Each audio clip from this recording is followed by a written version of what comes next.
ஸ்லோகத்தை வந்து ஹிரண்யகசிப்பு கிட்ட சொல்லி இருக்கார். இந்த ஸ்லோகத்துல பகவான அடைய 9 விதமான பக்திய சொல்லியிருக்கார். முதல் விதமான பக்தி வந்து ஷவனம். ஷவனம்னா காதால பகவான் கதைய கேட்கறது. அது எக்ஸாம்பிள் வந்து வால்மீகி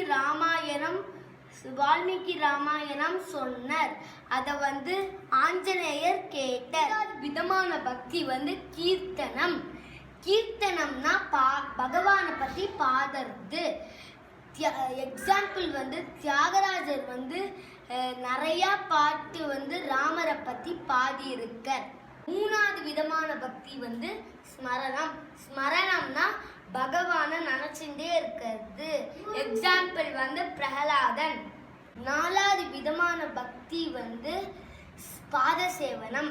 பாதசேவனம்ல எக்ஸாம்பிள் வந்து பரதரும் சத்ருகுணரும் ராமரோட பாதத்தை சேவை செஞ்சா. விதமான பக்தி வந்து அர்ச்சனம். அர்ச்சனம்னா கஜேந்திர ராஜா வந்து மகாவிஷ்ணுவை வந்து தாமரை புஷ்பமால அர்ச்சனம் பண்ணிட்டே இருப்பா. அதனால கஜேந்திர ராஜா வந்து ஆதி மூலமேனு கூப்பிட்டும் போது மகாவிஷ்ணு வந்து காப்பாத்திட்டார். ஆறாவது விதமான பக்தி வந்து பந்தனம். அதுக்கு எக்ஸாம்பிள் வந்து கிருஷ்ணரோட க்ளோஸ் ஃப்ரெண்ட் வந்து உத்தவர். ஏழாவது விதமான பக்தி வந்து தாஸ்யம். அதோட எக்ஸாம்பிள் வந்து ஹனுமான். எட்டாவது விதமான பக்தி வந்து சக்கியம். சக்கியம்னா ஃப்ரெண்ட்ஷிப். பாகவதத்துல கிருஷ்ணரும் சுதாமாவும், ராமாயணத்துல ராமரும் குகனும்.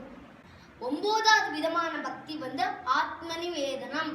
ஆத்மநிவேதனம்னா நம்மளையே பகவான் குடித்தது.